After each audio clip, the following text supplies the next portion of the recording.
In the Slammer. 35 years inside with Noel Razor Smith. Hello and welcome to the In the Slammer podcast, 35 years inside with Noel Razor Smith.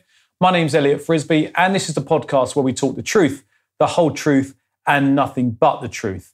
Now, Noel, we've been covering quite a lot over these podcasts and I've got a thought and I was thinking, so do I bring this up? Are we going to be trying to educate people this way? And but I'm going to ask you this question because I think it's quite interesting. Planning a job.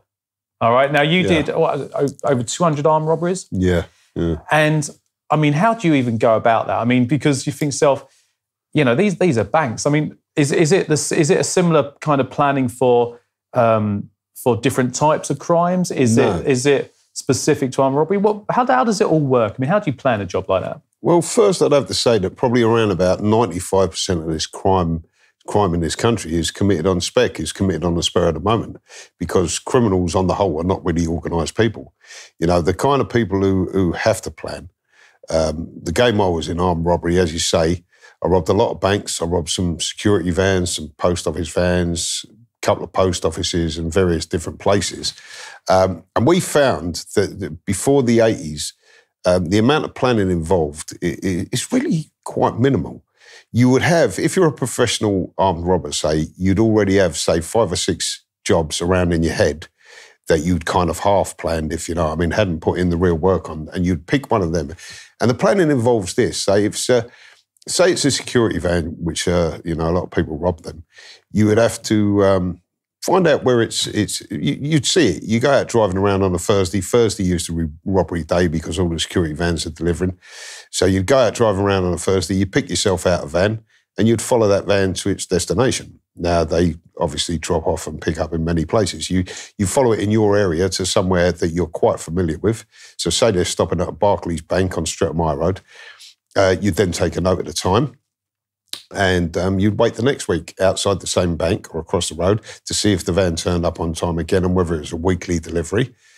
There's certain things you have to do there's certain things that robbers know, and you only know these things by the experience of having done them. And one of the things is that you never rob a security guard who's going into a supermarket with a box or a bank. Because security firms are not bringing money into a bank or into a supermarket. They're taking the takings out. That's what they're there for. So never rob them going in. It's a dummy box. The first box normally out, and this is from years of experience, it's probably all changed now. So if you're thinking of doing this, don't bother because it's probably already changed. But what we used to do was the first one going in, you never rob him. He's going in to pick up the checks. So normally the second box will be a dummy box coming out. That'll have checks in it. If you rob that, you're getting away with probably about 30 grand in checks, which are worthless. And the third go is normally the money. But it takes a lot of watching these vans to see what the various habits of the guards are. Obviously, there's the official line and there's what people actually do in their jobs. I mean, an example being a famous South London armed robbery family a few years ago, 20 years ago, discovered that there was a security van up in Reigate carrying £2 million every Thursday, but they had a habit of stopping at a petrol station halfway through the day in order to get sandwiches and something to drink, and that was where they decided to hit the van. So they watched, see that the van stopped at this, and one guard got out, and that's where they captured the van. They ended up getting shot and killed. But the fact of the matter is that's what you have to do. You have to do a lot of watching. You also, as a criminal, you get a lot of information from the public who don't even realise they're giving it to you. Drinking in pubs and in cabs in particular. I was in a cab. I was on a run from prison in 1992. And because I had plenty of money, I would get a cab wherever I wanted to go because I didn't want to be caught in a car by the police. I'm on the run from prison. I'm committing armed robberies. And I used to get, because I had plenty of dough, I'd give him a £10 tip every time. So I got to know this cab driver and he'd give me his number. And I'm in his cab one day, minding my own business, thinking about my next job. And he said, that new IKEA that's opening up in Croydon. I went, oh, yeah. He said, I have to take the security manager to work every morning. Our company's got a contract to pick up all the workers and bring them into Croydon because it's a brand new store. He said, apparently they took 370 grand in cash on their first Saturday. I went, oh, yeah. He said, yeah. He said, they was talking about that they're a bit worried about keeping the cash on the premises. So from talking to this taxi driver, I know now the details of a robbery that I can commit. He doesn't know. He isn't aware that he's given me information. He doesn't even know what I do. But this is how careless people are in real life. I mean, in garages, pubs and clubs, you'll often meet people in your local pubs who work for banks or security firms and will let drip a little bit of information that you need, or you'll cultivate them, get into them, get friendly with them, start asking them questions. So there's a lot of planning. But as I say, a lot of the crime in this country is committed on spec, on the spur of the moment. And the reason for this is, particularly with armed robbers, it's a particular thing. Because up until the 1980s, a lot of jobs that went off in this country were quite well planned. You would plan to do an armed robbery. You'd say, you get your gang round and you go, right, next Thursday at 10 o'clock, we're going to be hitting a van outside Barclays Bank in Brixton, blah, blah, blah. Now, what we discovered with that was too many people knowing about the plan in advance means that it could leak to the police. The more people who know about it, it's obvious, I know, it could leak to the police. But the police, and this is a fact, had a policy in the 1980s, the Flying Squad and PT-17, where they would rather shoot armed robbers in the commission of the robbery or just after it, because there were so many robberies going on and they couldn't keep up with the demand for robbery. And robbers, you could be caught, this is what could happen in 1982, you could be caught in a stolen car outside a bank at 10 o'clock on a Thursday with 2 sawn-off shotguns, a mask and a pair of gloves in the bag, and all they could nick you for would be stealing the car, possession of firearms. They couldn't nick you for the robbery because you hadn't done anything. And if you were a bit smart and you had a good brief, you would go in there and you'd have excuses for everything that happened there. Yeah, I didn't steal the car. My mate stole it. I happened to be in it. Didn't even know the guns were in it. Well, let's stay on that. So you had like a gang, like a group of you who you relied on. Yeah. People you could call up, and that was so you had your meeting place was that Byland? Yeah, mainly, yeah. And so what happens is you'd sit there and you said about the brief. So you'd all be sitting around together going, right, if this, and you'd get what? You'd have the idea of what the police might say, and you'd say, right, if they say this is your story, that's your story, this is your story. How does it work? It does. Another thing you've got to take into account is most criminals, 99% of criminals who are going out to commit a crime, never, ever think they're going to get caught. Right? That doesn't enter your head. Number one, it's a BOC. That means it's bad luck to think about getting caught. A lot of criminals what do you call that? A BOC, B-O-K. BOC. A lot of criminals are superstitious.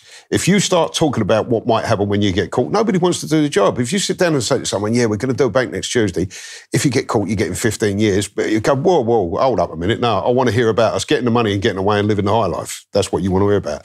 Another thing is, if you let too many people know, one of them could leak it to the police. They could tell their wife, and then they had what they called, in the 80s, there was a lot of what they call ready eyes. And a ready eye is a police slang term for being plotted up on the robbery, ready to attack the raiders when they come in to do the job, right? Now, here's how they work. There's a book called, I can't remember who it's by. It's by an ex-firearms police officer. It's called Good Guys Wear Black. That will tell you everything you need to know about their operations. What they used to do was this. Too many people were getting off armed robbery, so they decided, instead of nicking them before the armed robbery, what they do is, and you can see it on a few Flying Squad videos, they let people go into the premises, the robbers, then they will quickly run over, stand by the walls of the premises by the door. So when the robber comes out and they shout, armed police, he has to turn around. And if he's got a gun in his hand, that's a threat, you can kill him because he's turning with a gun in his hand. If he immediately puts his hands up and drops the gun, nick him. If he don't, shoot him. So did they want to shoot him? Yeah, of course they did. What you've got to remember is there was probably... At one stage, this is actually Gilbert Kellen's book, Crime in London. He claims that at one stage, 95% of all the armed robberies committed in England were committed by a small group of men from Bermondsey in South London. 95% of armed robberies.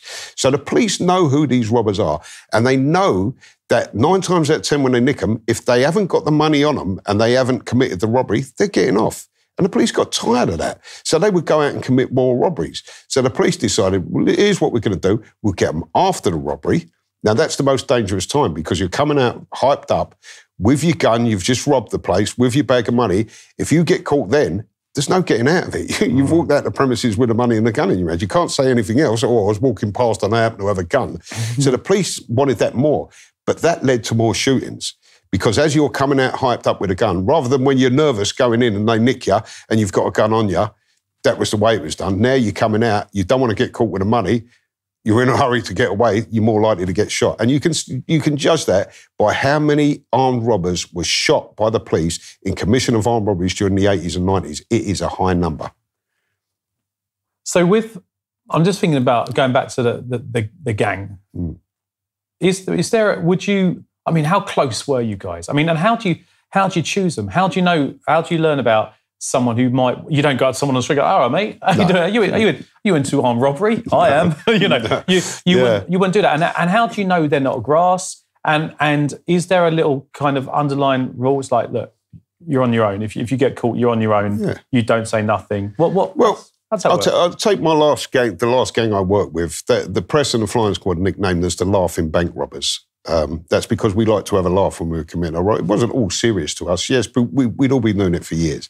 And how we met up was, funny enough, in a previous podcast, we talked about the thinking skills course they make you do in jail. Mm-hmm. I met up with my last gang, 3 other members, doing the thinking skills course in jail. Right? So we're all in for armed robbery. Now, in prison, you cannot hide your character.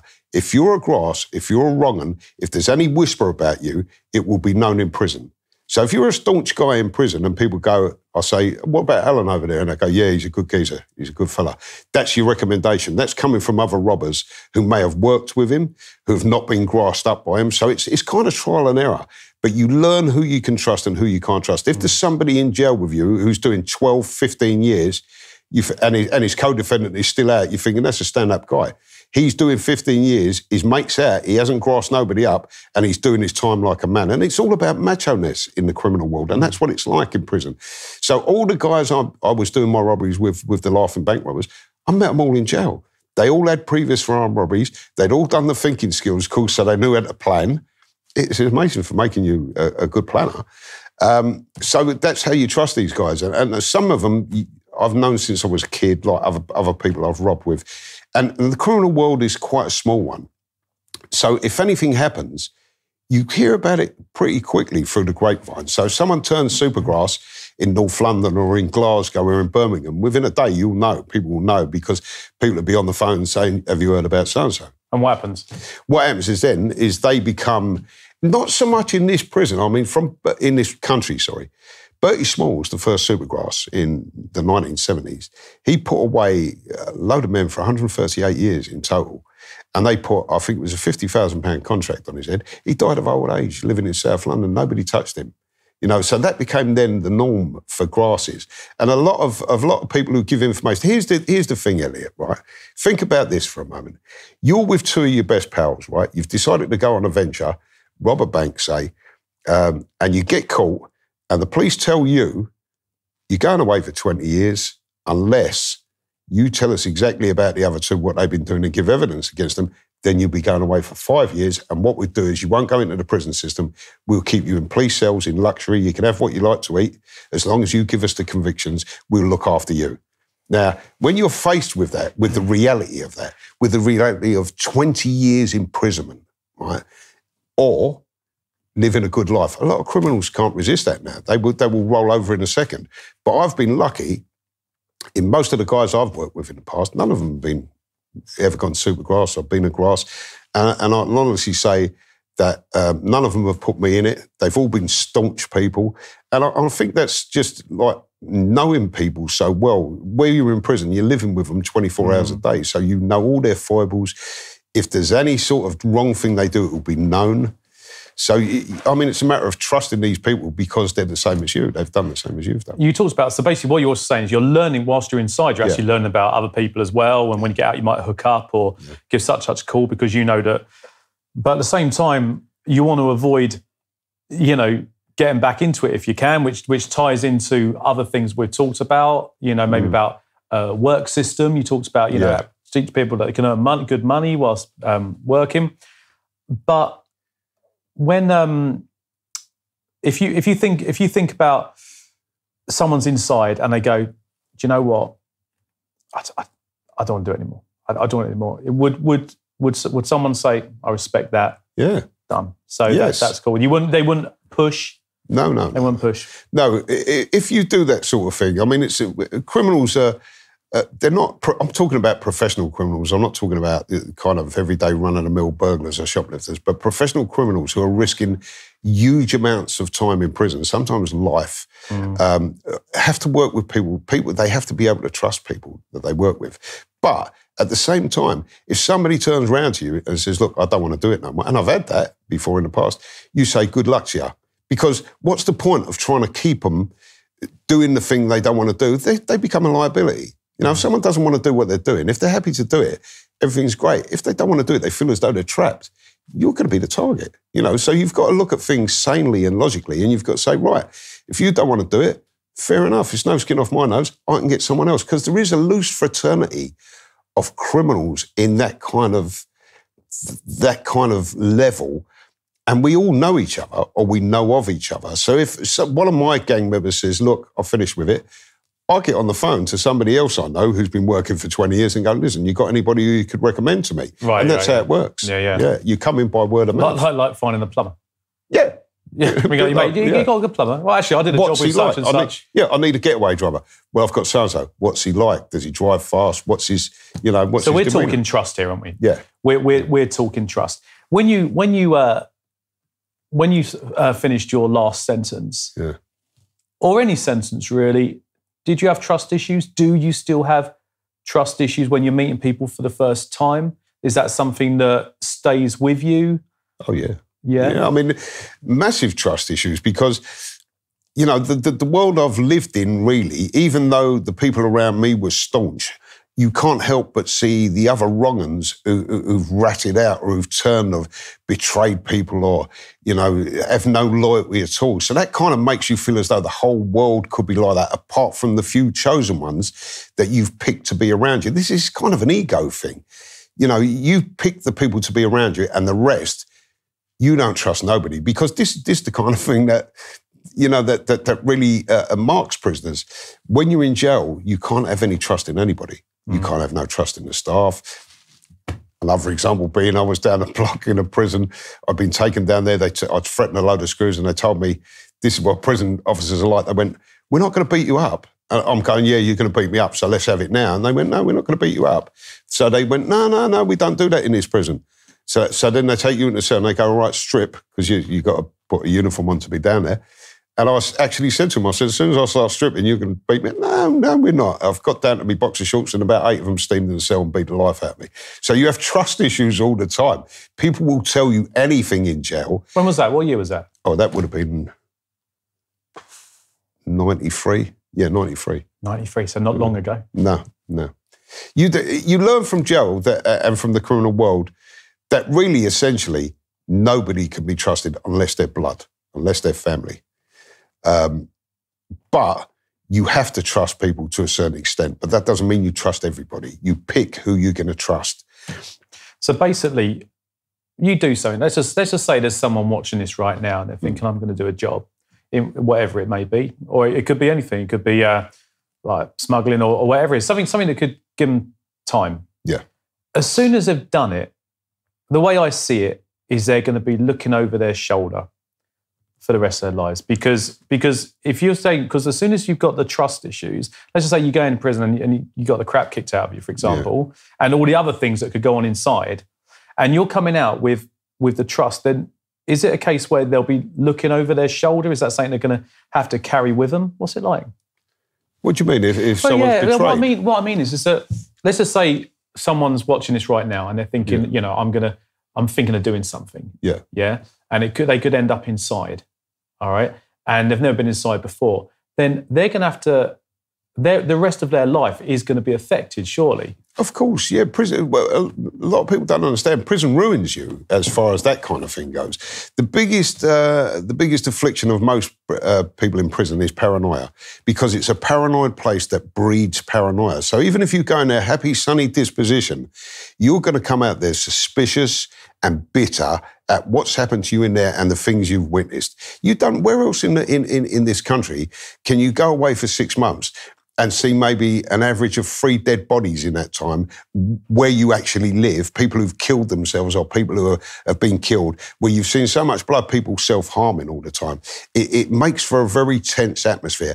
And the fact is, because there are so many mentally ill, unstable mentally ill people in prison, which that's what they do. If you're unstable and mentally ill, and you get arrested by the police, you go to prison. It's not a place for them. So you've got people in prison who will, and I've seen it, I've witnessed it many times, just wake up in the morning, the cell door opens, they'll come flying out the cell and stab as many people as they can, just because they're deranged and they think that's the way to do things. So when you're living in an environment like that, where every time you open your door, someone could stab you in the neck for no reason other than they're mentally ill, or they don't like the look on your face, or they don't like the way you've done something, all the time you're on high alert. You have to be. Now imagine trying to live on high alert for, say, 6 years, for example. Right? Now, when I say on high alert, not only when the cell door's open, in prison, you can be attacked when your door is locked at night. If the staff want you and you've done something that they don't like, and it's been done loads of times, I've had it done to me, they can burst into your cell in the middle of the night and beat the life out of you. Now, how can you live? How can you trust people and live a normal, sane life if you've done, say, 6 years of that, of every night going to bed with one eye open, every sound you hear on the landing, are they coming for me? Every time your door's open and someone looks at it, is he looking at me because he wants to stab me? This is what goes through your head all the time because there's so much violence. And do you still get affected by that at night? And like you hear a noise? You want to ask Caroline. I sleep with a hammer next to my bed. Yeah. Right. I've got weapons all over the house in various places. Never use them, but this is a prison thing. You have to have a weapon around you. I often think of it's people, like a safety thing. Yeah. You know you're never going to use them. Yeah. But the thing is, you just feel safe knowing you have to be prepared. God. Because the worst thing about paranoia, people say paranoia is really bad. It is, but it keeps you alert in that environment. And when you come out, it's very hard to get rid of that alertness. I'm very strange about if somebody walks behind me. In prison, if someone walks behind you, they want to stab you. It's as simple as that. They want to do you from behind.